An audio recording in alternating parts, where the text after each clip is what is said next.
Welcome back to Review Recapped. Today we will be showing you a psychopath thriller movie, named American Psycho. Spoilers ahead. Relax and enjoy. It is shown in 1987 that the life of wealthy New York investment banker Patrick Bateman revolves around dining at fancy restaurants while keeping up appearances for his fiancée Evelyn and his circle of wealthy and shallow associates, most of whom he hates. The camera shows through Bateman's apartment the next morning. Everything is shades of white, with black counters and shelves. It is sparsely decorated, but looks expensive. Bateman is narrating that, "I live in the American Gardens building on West 81st Street, on the 11th floor. My name is Patrick Bateman. I'm 27 years old." He describes his everyday diet and daily exercise routine, and his meticulous daily grooming rituals, which involves no less than 9 different lotions and cleansers. "There is an idea of a Patrick Bateman," he says while peeling off his herb mint facial mask. "Some kind of abstraction. But there is no real me. Only an entity. Something illusory.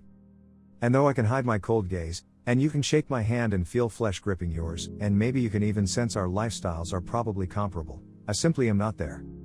At a business meeting, Bateman and his associates flaunt their business cards in a display of superficial vanity. Enraged by the perceived superiority of his coworker Paul Allen's card, Bateman murders a homeless man and his dog. At a Christmas party, Bateman makes plans to have dinner with Allen, who mistakes Bateman for another coworker. Bateman resents Allen for his more affluent lifestyle and his ability to obtain reservations for Dorsia, a highly exclusive restaurant that Bateman is unable to get into.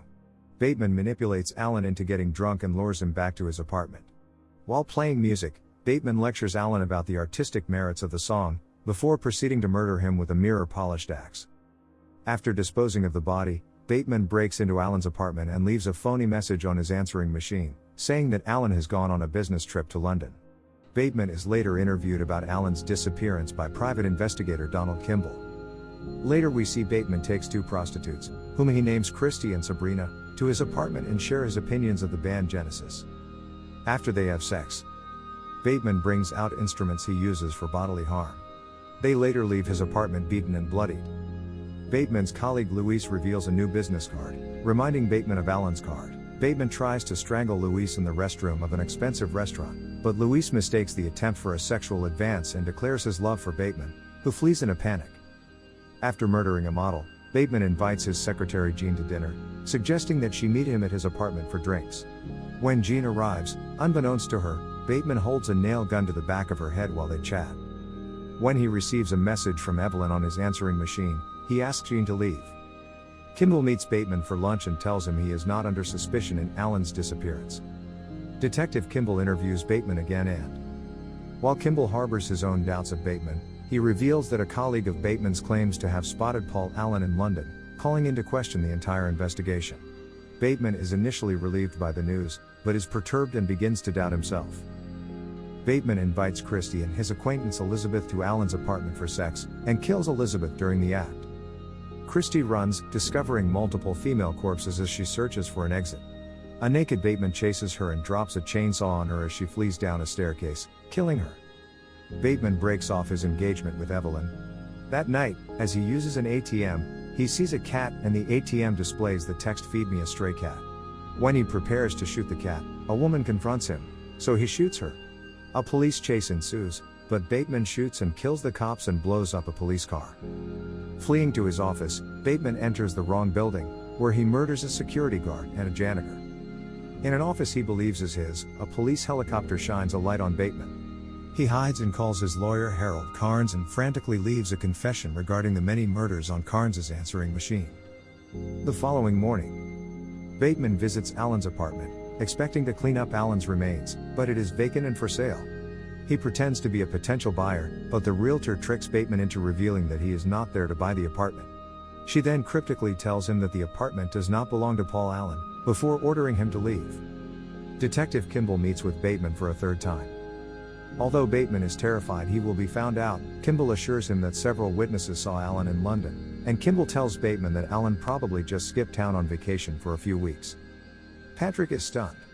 He begins to doubt whether he actually killed Allen or not, or all those other people. Maybe it was all a fantasy. Maybe Patrick Bateman's real name is Davis. Carnes excuses himself again and he lets him go. Jean continues to look with horror through Patrick's notebook. An evil drawing of a woman getting her limbs cut off with a chainsaw. A naked woman nailed to boards. The more pages she turns, the worse the images get. Page after page is filled with shocking fantasies of rape, murder and mutilation of women. Patrick returns to the table. The guys are watching President Ronald Reagan talking about Iran-Contra on TV. How can he lie like that? Says Bryce. Van Patten continues to ask where they have reservations, even though he isn't really hungry. How can he be so fucking, I don't know, cool about it? Some guys are just born cool, I guess, says Van Patten. Bateman starts laughing. Bateman? What are you so fucking zany about? Ha ha, I'm just a happy camper.